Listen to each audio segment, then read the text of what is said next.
Greetings. I am Monster D.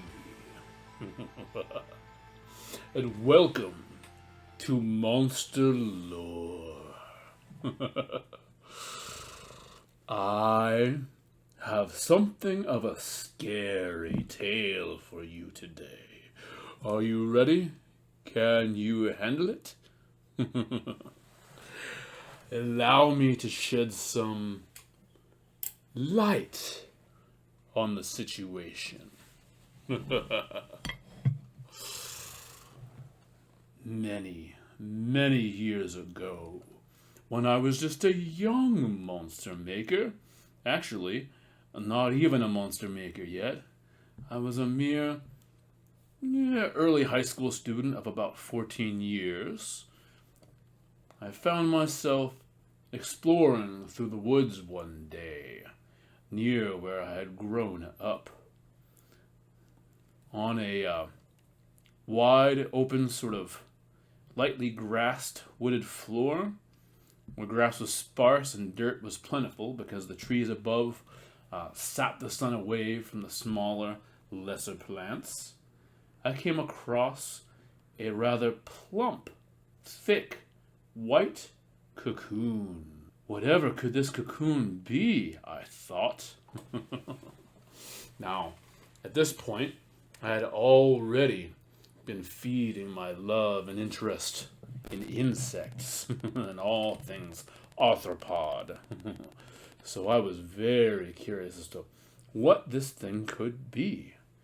Now, in all my studies up to that point, I knew that generally speaking, a silken cocoon meant that it was going to probably be a moth.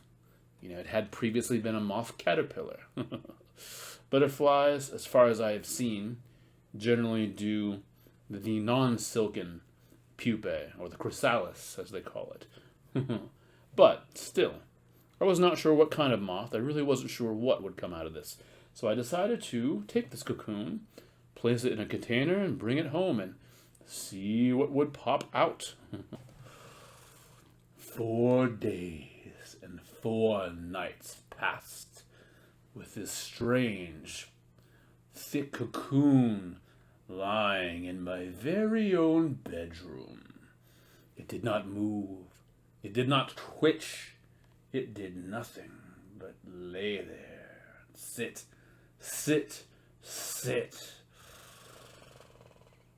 Until one day, I came home from school, went up to my room, put my things down, spun around to casually observe the cocoon, only to find there was a hole in it.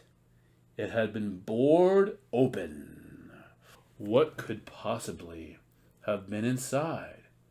Well, laying down on the other side of the cocoon was a strange, spindly, brown little creature, an insect of some strange kind. I instantly knew this was not a moth. This was no butterfly. What was it? And how did it get out of this cocoon? I had no idea. So, I did all the research I could muster. I looked through my insect field guide. I searched through encyclopedias. I even took this thing to my biology teacher in school to inquire about it. And out of all the research I came across, I learned this was an ichneumon. An ichneumon is a kind or cousin of wasp. This creature is known as a parasitoid. Very alien and strange in its behavior. The mother ichneumon flies through the air, searching for a proper host. In this case, a nice juicy caterpillar. She lands and snatches the caterpillar, and stings it. But it is no normal sting. It is actually something more akin to a syringe. She has injected this poor caterpillar with an egg.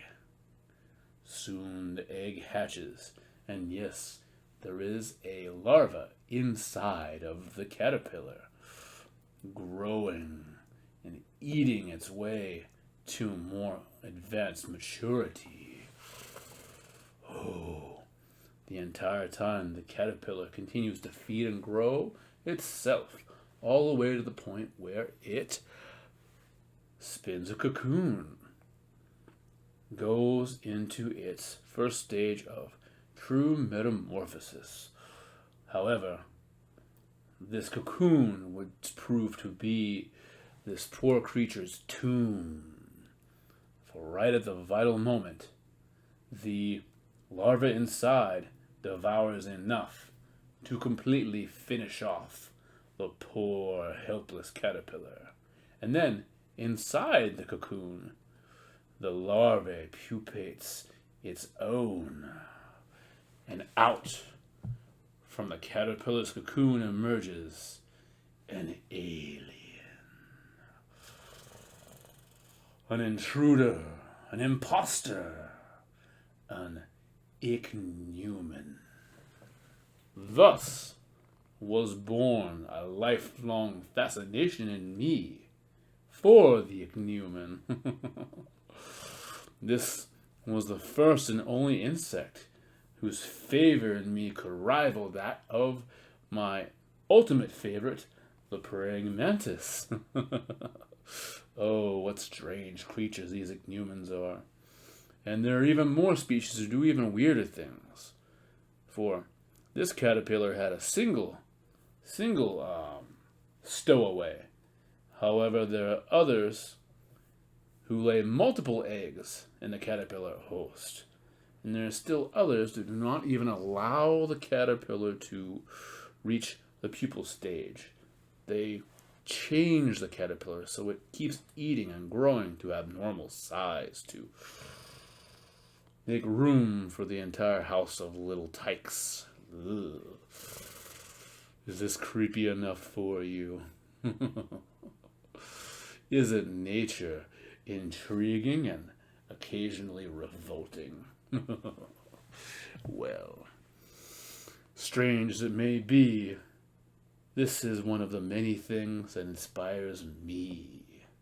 This is what I call a monster lore. And this has been the tale of the Cocoon Body Snatcher. Well, I thank you for listening to this frightening tale. I hope you have enjoyed it.